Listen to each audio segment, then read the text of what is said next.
Here. All right, Hangout is live. Welcome to Tea Time, everyone. Thanks for joining. We have our presenters, John and Paul. So thanks very much to our presenters for presenting today. And for those of you who can't make it or who are watching this or whatever, this is being recorded. So I know a lot of people are probably looking at the production issues. So thanks for joining us.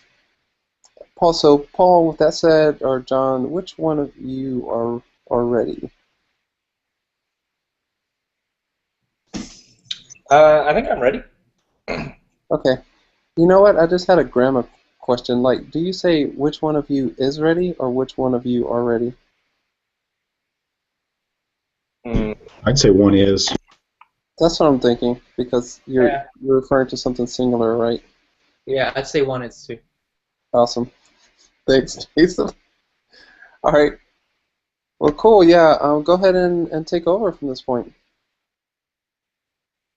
Right, share your screen, and we'll be ready to go. All right. Someone sees it? Says Yep. lit. All right, cool.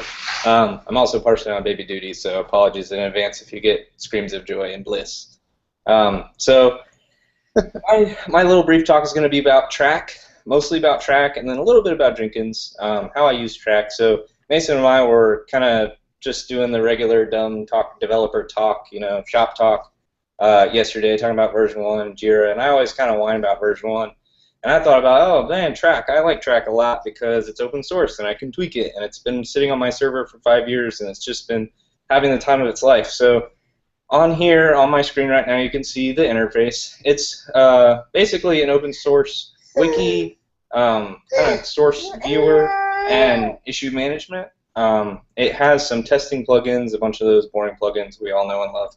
But it, to me, takes the role of Jira, where you're wikiing stuff and both posting tickets and stuff like that. So some of the ways that I use it, you can see just kind of briefly the history. If I go to the roadmap, then you can see various milestones that you set. So a milestone might be, you might have like a sprint. I don't personally do that. I have milestones that last maybe 2 or 3 months, something like that, since I'm the only person on this kind of personal project. So I'll have maybe a bunch of betas, maybe I'll name it whatever I want. Normally you have maybe like a feature set or something, and you'll assign a bunch of tickets to those milestones, and then as you knock them out, oh yeah, and Trac is inherently better because it's Python, so you can all feel superior just as you're using it, not only because it's open source, FOSS software, but also because it's Python. So thank you for that note, Paul. So you have a bunch of these milestones, and that's all neato and cool, but there's a little more elegance that's coming up before super long. So I'm going to also go to the source browser. This, to me, takes a little piece of the review board as well, where you can click around, you can see what your different revisions are, you can see when they were, what happened, kind of randomly clicking, so I don't know if this is going to show anything meaningful, but this is probably a bad example, but you can see the change sets as well. It'll just keep doing all the files, doesn't have to just do one file. I just apparently picked a dumb commit to diff. So it takes on that role fairly well. Apparently I did the same thing because I have a baby in my arm and it's a little distracting. And here is where it gets a little more elegant to me, if I may humbly submit this. So here are my open tickets. This project is unfortunately almost done, so I don't really have a whole lot here. But if I go into this ticket, you can notice 145, okay, we're all RESTful folks. We know the API 145 is going to be the PK.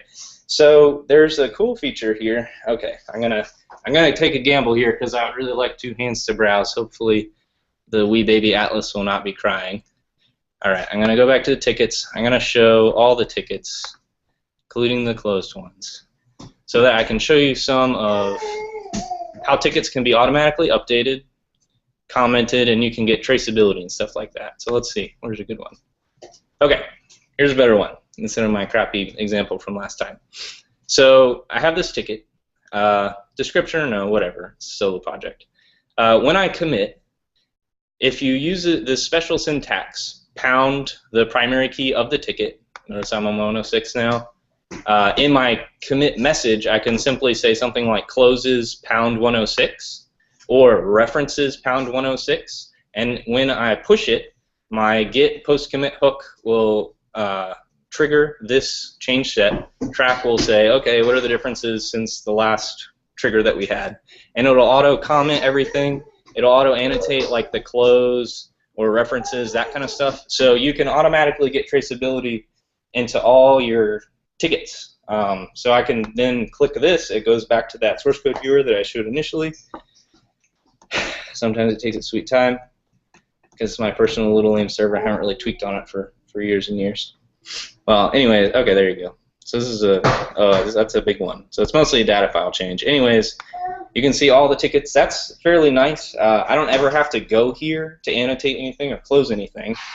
That's kind of nice. Let's see. I feel like there was something else I was going to say about that, but I've forgotten, so who cares? Oh, also, when you close the ticket, if you go back to your milestones, you can check your roadmap, and you can see that if you close the ticket, you can see as if you can tell from what I'm showing you, but if you close the ticket here, it will automatically update your milestones as well, and then your milestones will just go one by one. So where you saw the beta 1, beta 2, beta 3, I haven't updated that manually ever at all. I just marked the ticket as beta 1, and then as I completed the work, it all went away. There's a lot of cool plugins, so you can do calendar, all that kind of junk. Secondly, the much smaller bit is I have on post commit also, it will build from Jenkins. So GDX World, which is on my GitHub profile, Narfman0. You can directly hook it up to GitHub, which is kind of nice. That's my dependent library that I made on GitHub. And then here's my project, which I upgraded Java version, so the build's not working at all. But it's so very easy to check for SCM changes. Say, hey, there's my repository. If anything's changed, go ahead and automatically commit. So then I can auto build everything. So every commit, I update the tickets. It makes a new build in Jenkins. How I configured it, it'll also artifact things and push it to a special server. And then at any time, I can go and get the latest distribution, as long as it's building properly, of course. So that's kind of a nice, convenient thing with Jenkins. But again, Track, I really like it. There's not the lock-in. You're not going to have suddenly, this is basically my same old lame argument that I always say about open source software, but you're not going to have the rug swept from under you. They're not going to change the interface. They're not just going to go away and die. They're not going to do all the things that broken proprietary software does. You control it. You can bring in plugins. You can do what you want. It's free. Get your own server. Blah, blah, blah. Again, generic argument I always say. So that's about it. Does anybody have any questions or comments?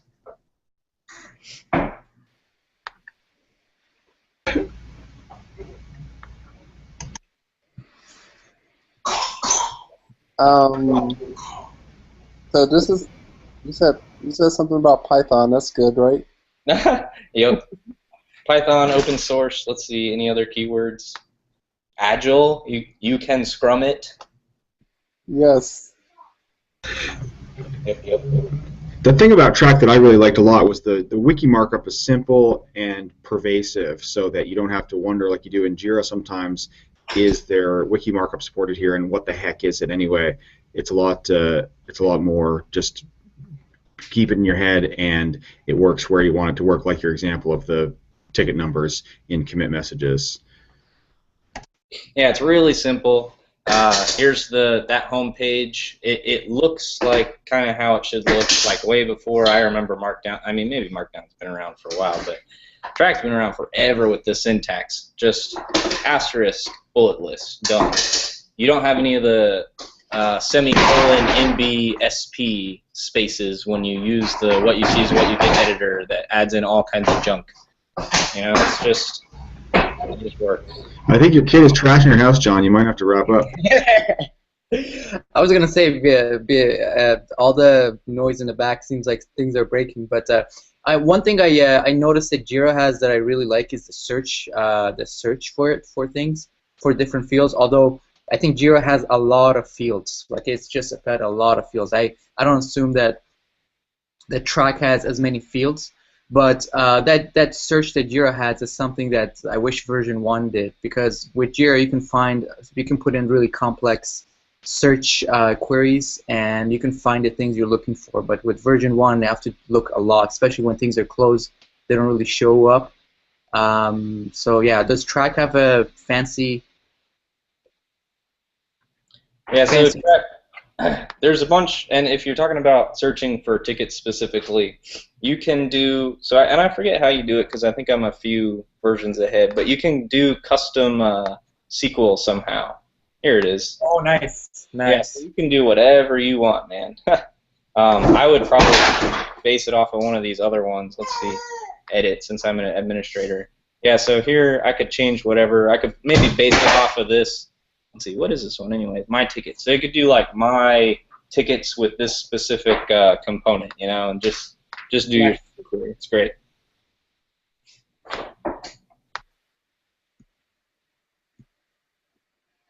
Yeah, I'm just looking up some more information. So yeah, this is written in Python programming language, and it says it needs a database. You can use SQLite, Postgres, MySQL, and it uses a templating language called Genchi. I've never heard of that before. Yeah, so that's the syntax. Wait, Genchi? There's also like Genchi. I think Genchi is the syntax processor that'll highlight and do all that good stuff. Like, Paul, what do you use on DPaste to do all the syntax highlighting? Or is that like Gephi or something? No, I use Pigments for that. Yeah, from what I see, Genchi is a Python toolkit for generation of output for the web. You might have to play around with that. All right, well, nice, good stuff, John. All right, thanks, guys. We'll replace version 1 with this next week. All right, sounds good. All right. So, Paul, you're up next. We'll take any questions first, though, or any more. We definitely have the time. Okay, Paul, you're up. Thanks again, John. All right. Cool. Can you see my my screen? We can. DFP, you and me. Yes. Screen sharing. Okay, great. I just wanted to give a thumbs up to John talking about Track. I have long had a soft spot for Track, and I, when he said he was working on that talk, I went and saw if I could still log into the Track instance at my job that I got laid off from 5 years ago, and hey, my credentials still work, and I was poking around, and it got me missing Track just because it's sort of simple and clean, and it's expandable, but it doesn't sort of expand around you and drown you. Anyway, yay Track. So I just wanted to give a little intro to DFP, which is the Medley ad back end, as it were, and just talk about how Medley ads work a little bit. Ads are great. They earn us money, and they earn us more and more money every year. And so, you know, when you see those town hall events and whatnot where they're talking about growth of digital revenue and all that, that's all comes down to ads that we're running on the properties. And so some of us have touched it a lot, and some people haven't really touched it at all. It's the interaction team works with ads a lot, and so I've become a lot more familiar in the past year with the ad system, and so I just wanted to share a little bit of that. So here's the rundown on ads. If you're old like me, you may remember this company called DoubleClick.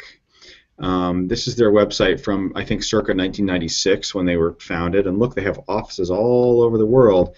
And at that point, they basically served banners, 468 pixel by 76 pixel or whatever it was, standard issue Web 1.0 banners, and they became huge. And they became so huge, of course, that they got bought. So now, if you pull up DoubleClick stuff, it's you get to Google, and DFP stands for DoubleClick for Publishers. So it's the brand name hasn't been completely paved over. They still use it for that, and Google is running this. thing now. So my talk is in a way a substitute for going off and reading our documentation. We have pretty good documentation on our ad system, which is called Agility, which is built to talk to DFP. It talks to Google and matches up our ad slots to the inventory that's tracked and served by Google.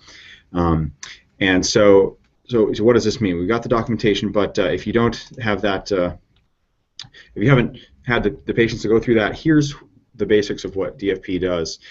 There is, like I said, it's an application that we have. It's a Django app, and it's in with all the other stuff in Medley. And this is all there is in the admin. These are all the models that the thing uses.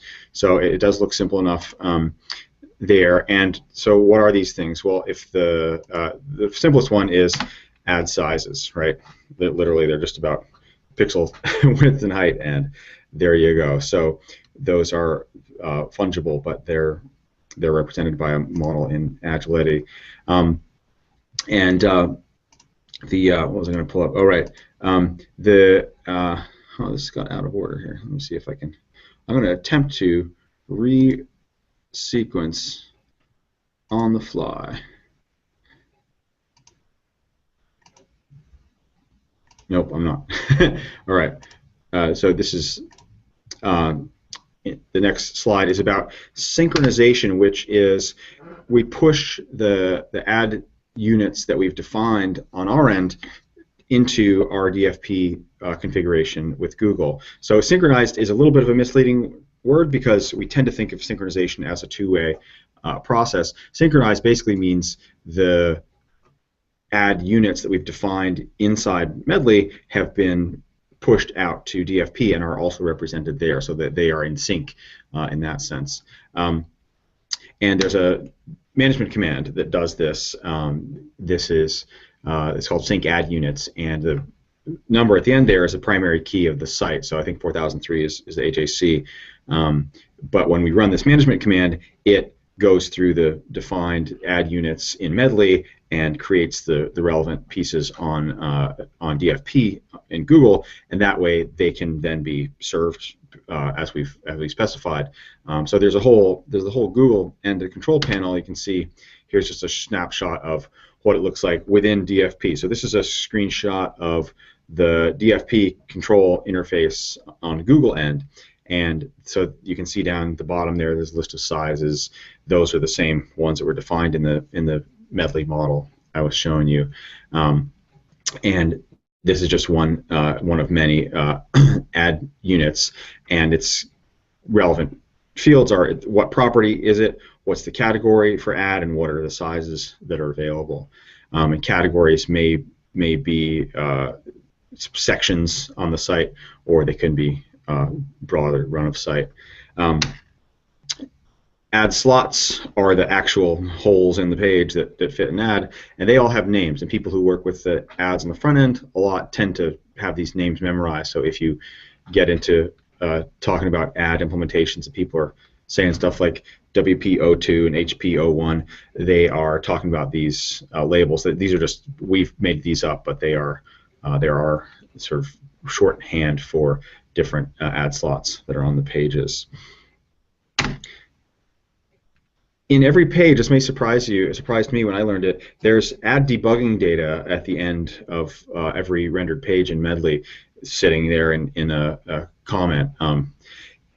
It tells you what sizes are there and what ad slots are there, and this is a little bit elided. The ellipses are things that I carved out of this to make it readable in my slide, but this data is there in every page that's rendered that has ad slots, and so this can be handy for debugging stuff, of course, and it gives you a little bit of a window into what the ad system on our end is doing with the configuration that I was showing in the first slide, first couple slides.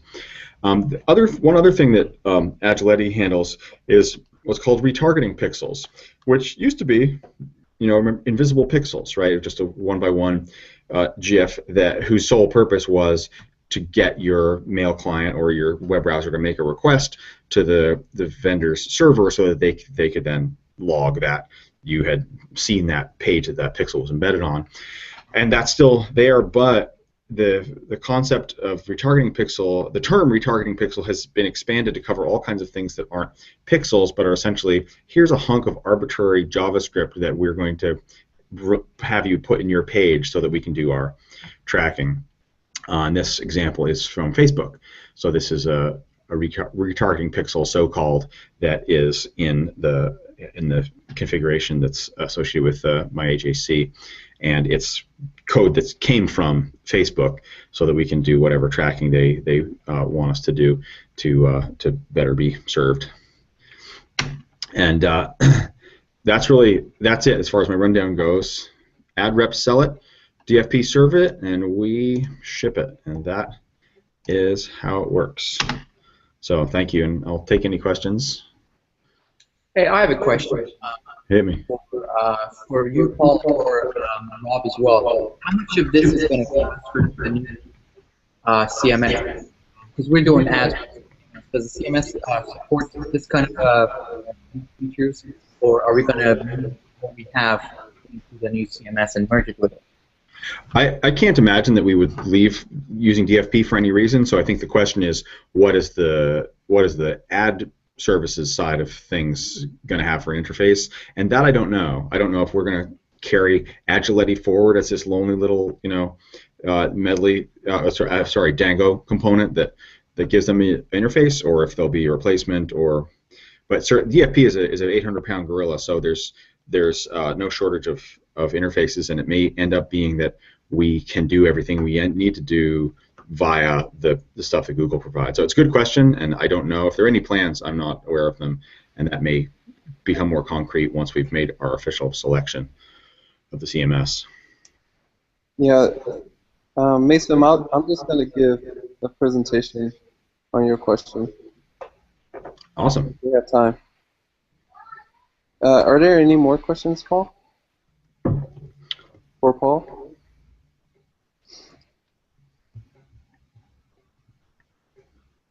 Okay. Yeah, I'll start with this. Thanks a lot, Paul. Like, you gave me a lot of ideas and stuff, and I want to just, I guess, add or elaborate it on what you said and to answer Mason's question. So with that said, I'll go ahead and share my screen. And I think every tea time I'm going to talk a little bit about the CMS.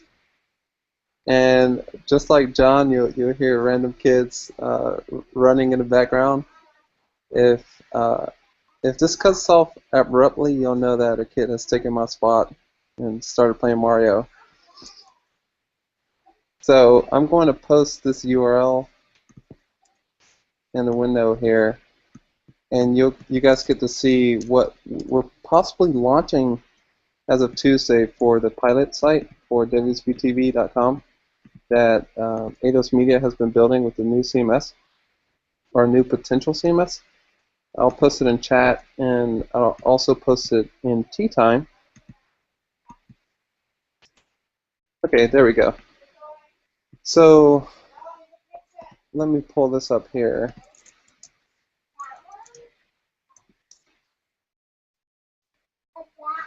All right, so yeah, this is the beta site that we're doing for WSBTV.com, and you can see that it's responsive if you resize your window. And for this, it's pretty interesting. We had to implement responsive ads for this project. So we pulled in an ad specialist, Dan Cobb, to work on this, and we thought to ourselves, oh, let me see. Can you guys see my screen?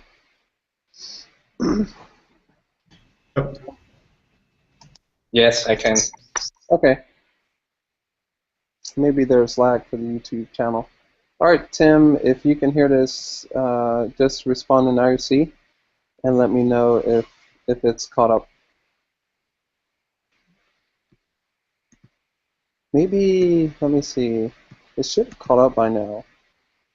So I wonder if, I'm trying to think of some type of refresh. So I'm going to stop it, and then share my screen again. Present to everyone.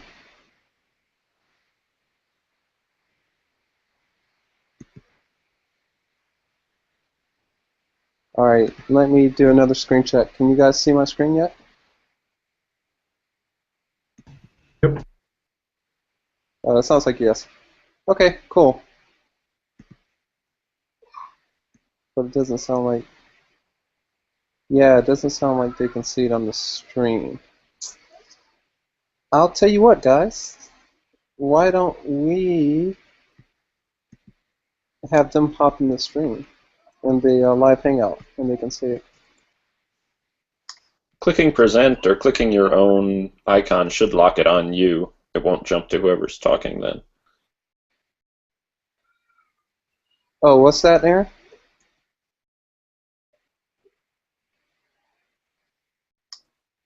I said that either the present button or clicking on yourself Mm-hmm. should lock it to your display so it won't jump to the speaker. That's what it is.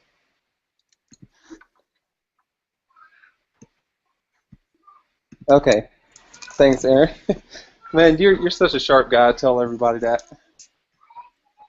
All right, so I'm just gonna assume you guys can see it. Let me know if otherwise. So here's the new WSBTV.com site, and it's responsive. We had to implement responsive ads for it. So we pulled in Dan Cobb for this project, and he was like, "Oh yeah, what about Agility and that type of integration?" Getting to Mason's question, and Agility, as Paul alluded to, let me see if you can see it. Please click on your own profile. Yep, got it. So you should be good now. Yay, we got it. Thanks. All right, they can see it. So Agility is a tool that allows you to configure ads in Medley, and we don't have this concept of Medley in the new potential CMS called Method. So what we had to do was we had to take all of this information and kind of bypass an editorial interface that we could use to set up ads. So in other words, what we've done for this project was we hard-coded all of the ad information directly into the page for the beta site. So if I scroll down to the bottom, really Agility like kind of gives you all of this helpful information about the ad sizes and everything. But in the end, what's really important is that this information is passed to Harmony. And Harmony is the JavaScript framework written by Dan Cobb, and it takes this information, and if you scroll up a little bit, you'll see all of this information passed to Harmony, and that's the JavaScript library that interfaces with DFP.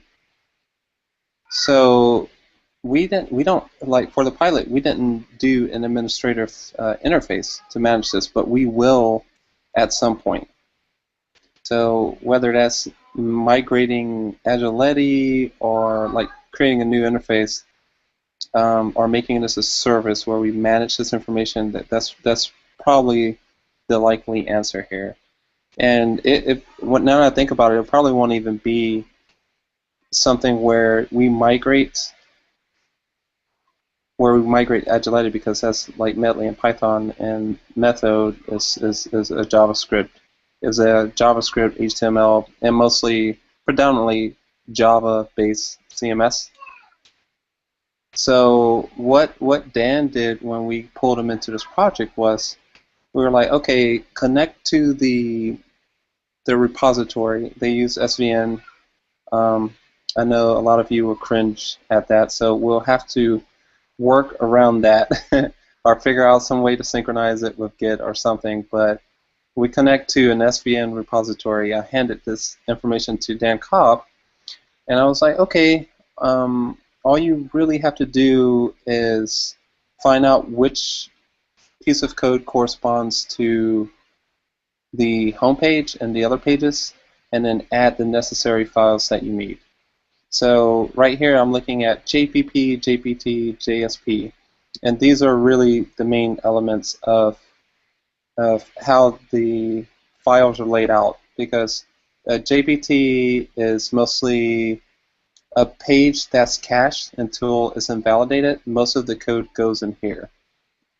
And so they also have something called a Java portal page where, let me think about that. Java portal page is cached indefinitely, so that could be something like a contact us page, or it can be something like anything constant that you want on your site. And then there is the concept of a JSP page, which is totally dynamic and it's not cached. So an example I can think of for that is like a login or maybe a search page. So that would be an example of a JSP. But most of the code is in a JBT where we want it cached, and once there's an update, it updates. So there's this concept of a frame set that is shared code across the entire site. So if we look at an example of a frame set, that might be like a base template. And it's hard-coded. It's basically anything that you want shared across the site that you don't want editorial to manage. So you don't want editorial to manage these common libraries like Bootstrap and this CSS. And it has like all of this wrapper code, the footer code, header and footer here. And then they have this concept of this is interesting. There's so much to talk about here.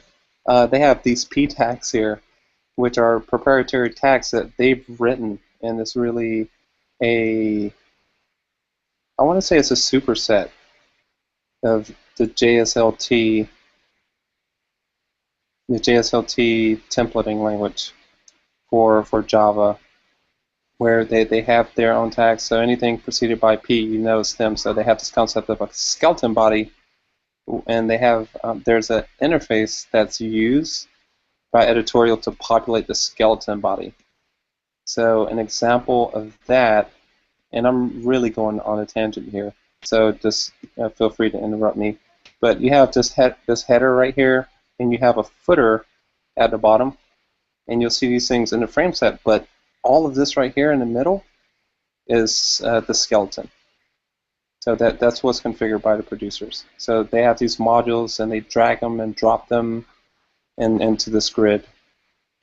So I'm going to definitely talk more about that grid system.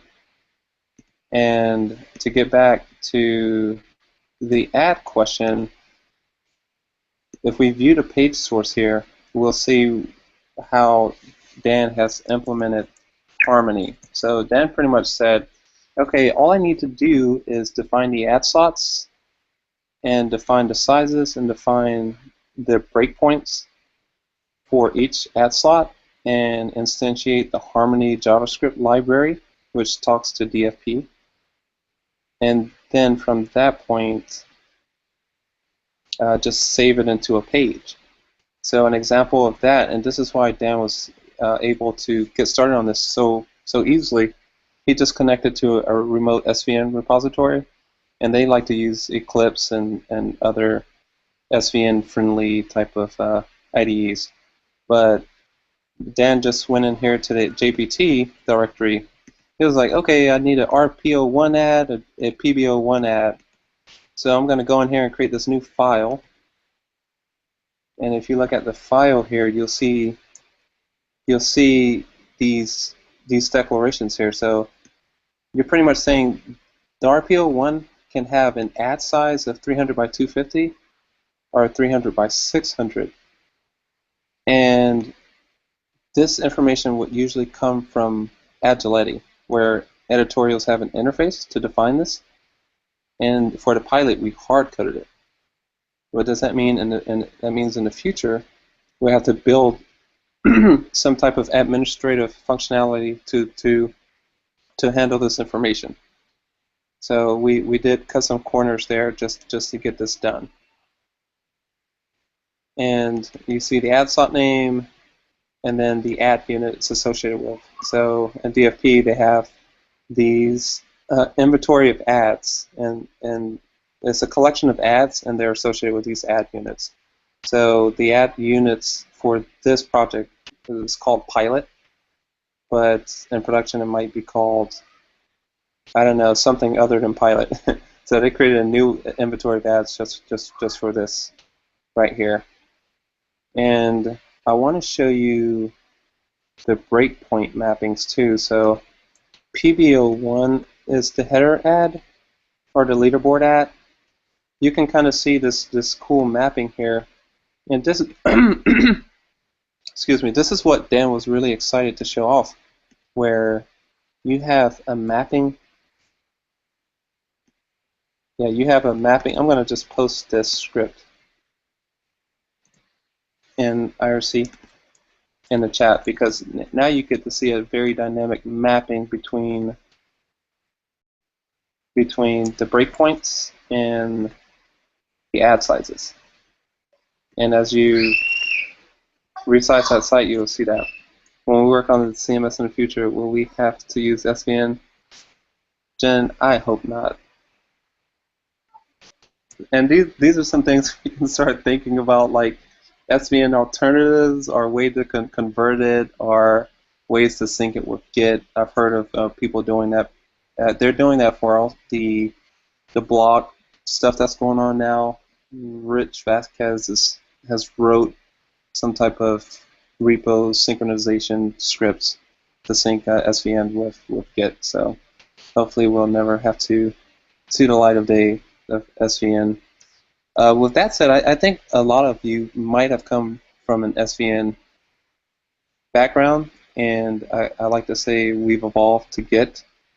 And like after going back to SVN, it's been a challenge, that's for sure. But I don't think it's been insurmountable. But yeah, we'll have to think of stuff like that. And I'm glad you guys are seeing this, because really this CMS is really a toolbox of things, of toys that you can. It's really a blank slate. You start, because we've built all of the CMG. We've built all of the front end code you see here, and we've integrated ads and all this other stuff. So as we go forward with this, we'll have to think of how to integrate these things. And let me go to another room. My kid turned on Street Fighter.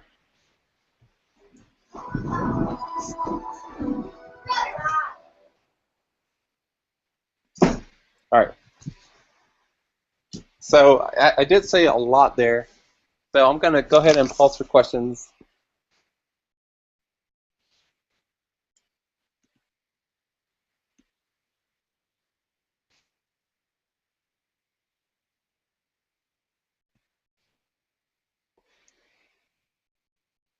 Yeah, I totally agree. So there's a good SVN to Git connector. And as Jen says, I use SVN. I really don't want to go back to it. I know what you mean. I don't either. What else can I tell you about this? The structure is pretty interesting here. We can configure this architecture here, this file architecture, any way we want, but generally they have a structure where all of the code goes into portal config that you see here. So these are the building blocks for specific pages. But if you get into CMG, this is what editorial sees. And they can see section-like pages here. So if I go here, and if I go to web pages, then you'll see the section pages like the home page, sports page, traffic page. And they have these clients that connect to these pages.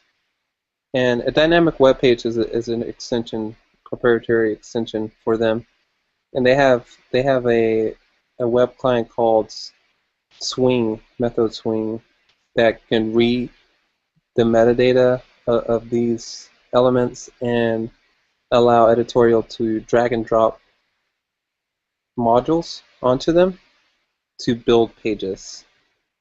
So if you look at the file itself, I want to say it's just an XML file, and most of the data is described here in the system is XML oriented.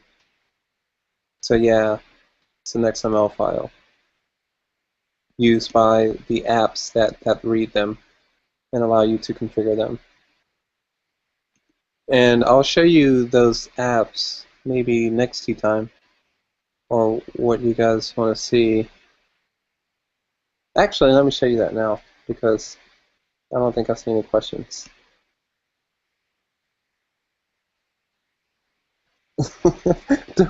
don't make us have to use SVN.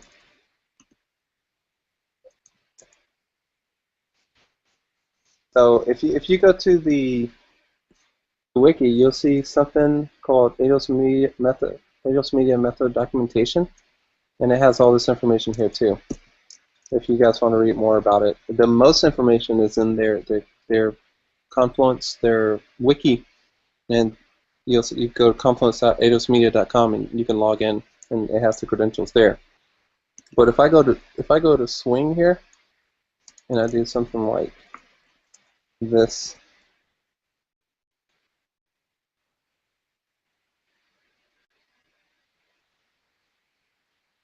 So yeah, so here's the interface for it. So you log in and you see a dashboard, and they had a demo today, ADOS Media, where they showed how to create content.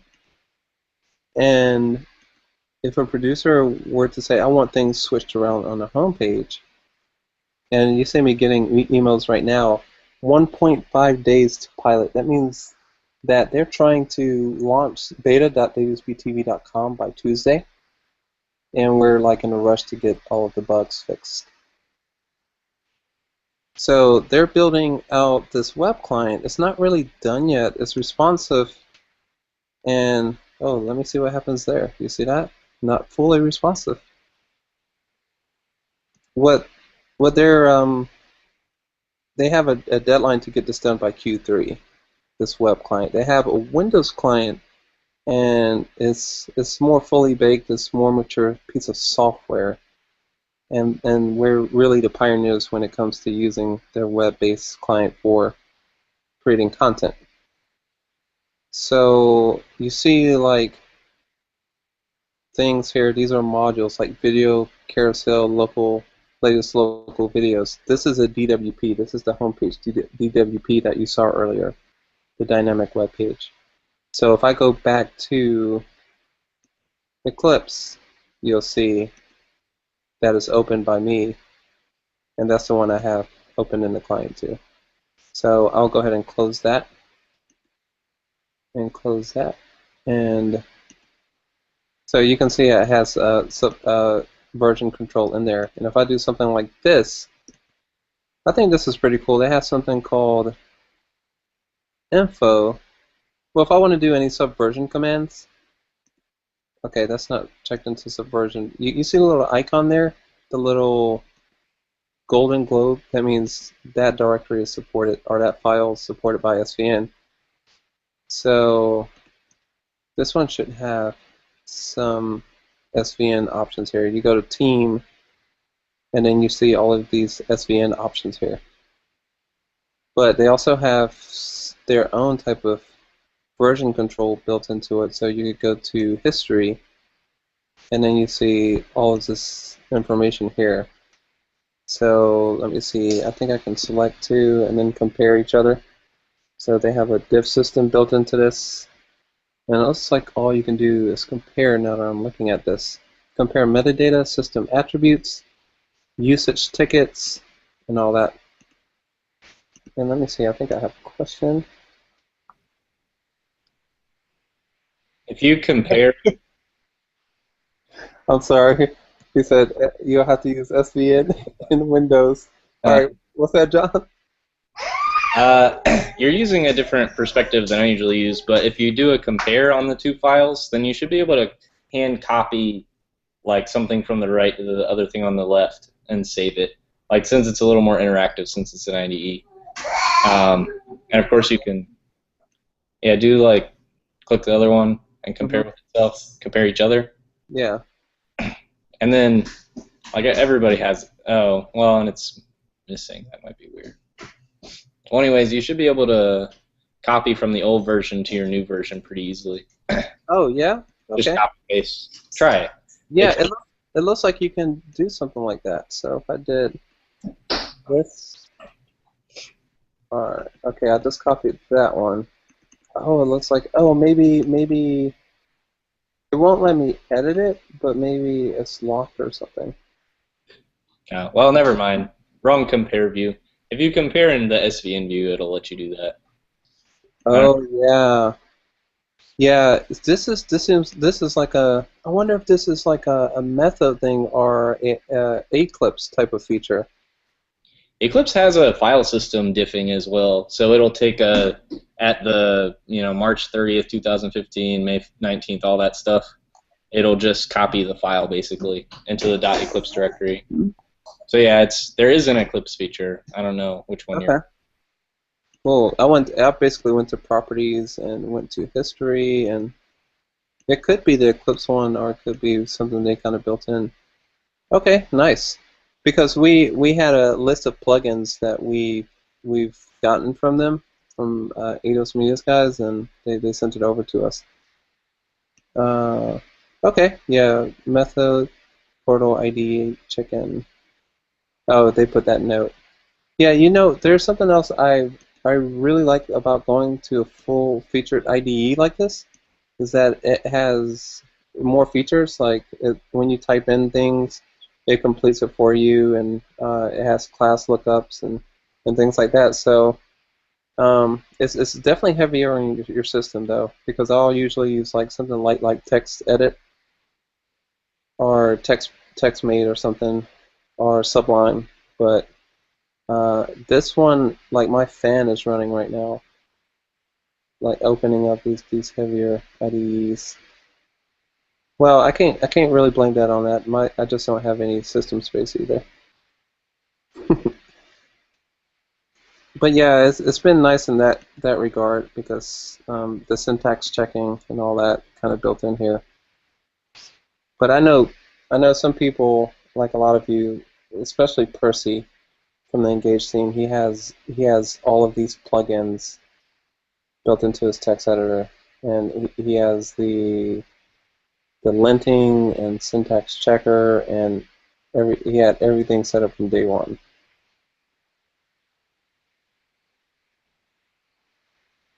But if we were to say, if we were to get a new developer working on this, we would pretty much we would say, okay, download Eclipse and these plugins, and then here's the SVN connection info. So, for example, this is what we gave Dan Cobb. We were like, oh, just go ahead and use these credentials to connect. And then from that point, like say if someone wanted to modify something, like they would go into the portal config code and go to the appropriate file, and then click on save. And this has really we really enjoyed this. Like as soon as you save something, it appears on the site. So that's been instant. And like something we're going through now is the re-indexing and the hassle of that sometimes. But we'll have to think of things like how to localize something like this, how to make a Maro setup of this, because as of last week, we've only had a dev environment for this. So if you go to like, let me see, 10.240.94.403, we've had that, and they spun up a new AWS instance, or a few of them, just to get the production one. So we'll go through here, and the way we promote code, this is something else we'll have to think about, is when you go to Actions, you can go to Web Publish, and that's mapped to beta.davisbtv.com. So that's how we're promoting code. But of course, this will have to go through an official promotion process, which no one has really thought about yet. So these are the questions we'll want to address moving forward if they decide to go with this system.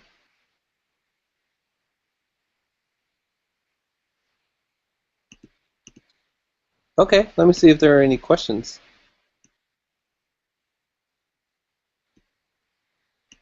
There's something. Okay, we have our own little chat room called ePilot.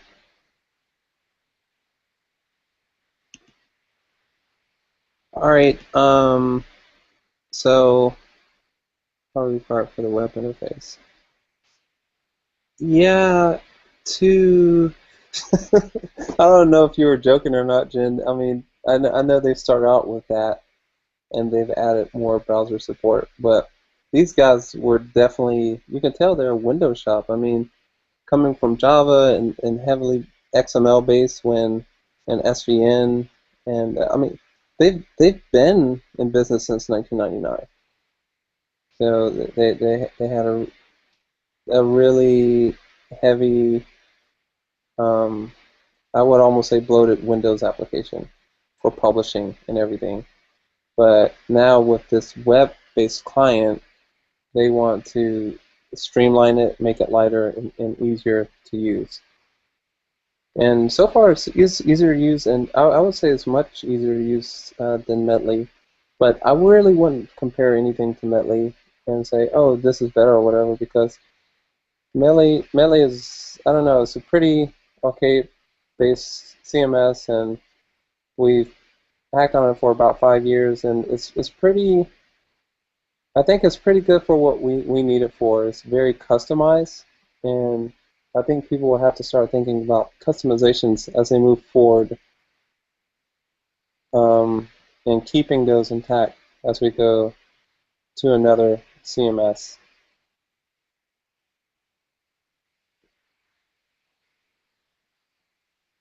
All right. Let me see if there are any more questions before. And every 2 weeks or so, every tea time, I'll talk about something. You just let me know what we're thinking about this, and I'll show you something about this system. And I know it'll become much more interesting if leadership decides to go with it. But so far, the alternative is a, what do you call that? SaaS-based model, software as a, yeah, software as a service, where and it's called InPlay. It's a CMS, and the TV team, they were very, very impressed with it, and they pretty much sent all the requirements to them, and they were kind of done with the website in like 2 months. So it was a very quick turnaround process, and very, very nice interface. So internally, I can tell you, people are happy with this CMS, but the TV folks are a little more skeptical, and I think that's most of the battle here. This one is lower level, is very flexible, but you have to build it. You have to pretty much build what you want.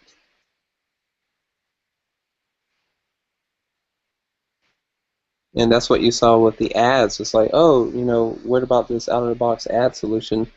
What you really see is just us taking the Harmony code that we had and plugging that right into this and hard coding the information we would have gotten out of from Agility.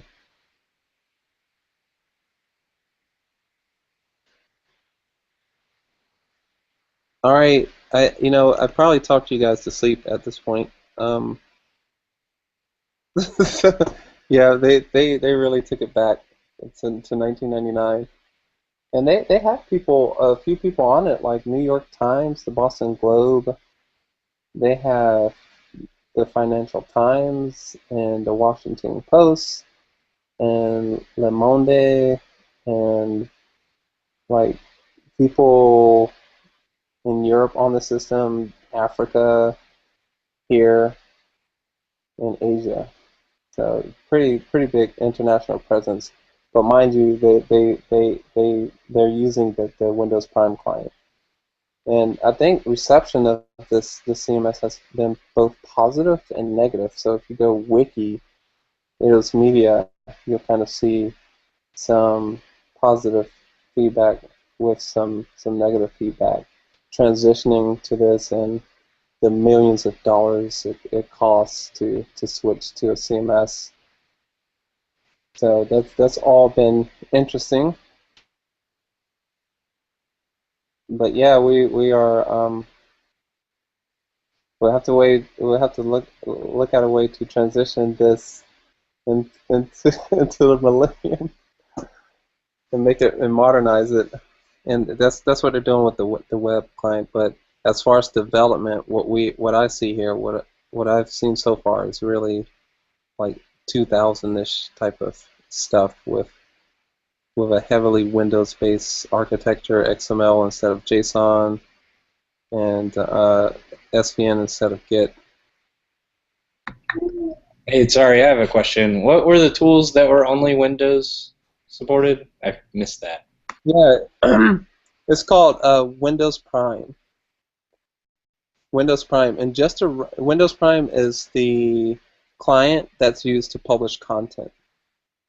And right now, I'm using Wine on my Mac just to run that application. And that application is, well, Wine is just an application that allows you to run Windows applications on a Mac. So yeah, it's called Windows. It's called Prime, Method Prime to be exact.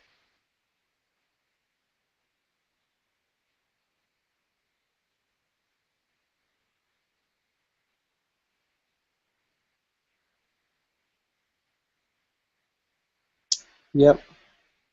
You know what? I wonder. So I want to validate this too. NY New York Times isn't using the CMS. NY Post does. So I expect their website to be updated. If I go, let me see if I go to Wiki. I want to see where that information came from in the first place. So let's see. Yeah. So we found it here, and I wonder.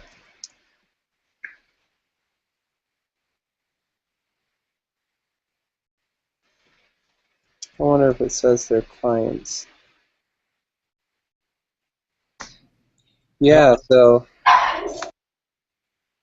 yep, you're right, Mason. Thank you. The Financial Times and the Times, but not New York Times. Cool. Thanks for pointing that out, Mason. All right. Yeah, what is Wine exactly? It's totally an emulator. It's not! Where's my mute button? It re-implements all the APIs for Windows. Nice. Which So, emulating a software system, so it's code that has the same interface as the standard Windows libraries, but it's not implementing hardware, which is why it's not an emulator. You can use it to like talk to a fake Windows registry on Linux or something. Oh. Yes, it simulates the registry. It provides the same API calls that tie into the registry. if you look at it, it has a lot of the same file system stuff. Does that explain why when I open a Windows application on my Mac using Wine, some of it kind of looks janky from a perspective, like some of the menus are cut off. I wasn't sure if it was a bug in the Windows app or if it was just Wine trying to simulate it. Probably Wine. Yeah, definitely Wine. So Okay. you get your app, and then it goes to the Windows GDI, and then the Windows GDI goes to the Windows 32 API, and then the Windows 32 API goes to the Linux Qt library or something, however it's implemented. And then it goes to blah, blah, blah, blah, blah. It's just so ghetto. Windows, man. All right, awesome. So Jen agrees with all of that, so I think we're good on that conversation. And it is 5:03, guys. We're a little over, but I really appreciate it. And yeah, if there's nothing else, we'll tune in for next Tea Time. All right. Well, so have a good weekend, everyone. All right, thanks. Bye. Yeah, take care. Thanks, everyone. Bye. All right, bye. Thanks, y'all.